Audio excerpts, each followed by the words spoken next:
أكبر الله أكبر الحمد لله। হজ visa সংক্রান্ত নতুন বিধিনিষেধ ঘোষণা করেছে সৌদি আরব। দেশটি বলছে এ ভিসা নিয়ে শুধু জেদ্দা, মদিনা ও মক্কা শহরে ভ্রমণ করা যাবে। ادعوا ربكم। সৌদির হজ ও ওমরা মন্ত্রণালয় বলছে হজ ভিসা শুধু হজের মৌসুমের জন্য বৈধ।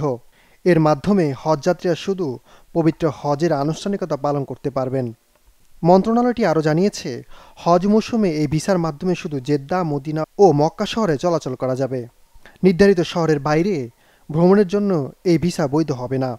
এছাড়া এই ভিসা সে দেশে কাজ করা বা বসবাসের জন্য বৈধ হবে না।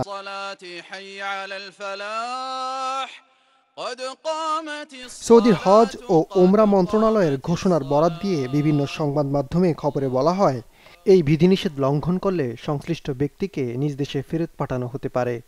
এছাড়া ভবিষ্যতে হজে যাওয়া নিষিদ্ধ করা হতে পারে।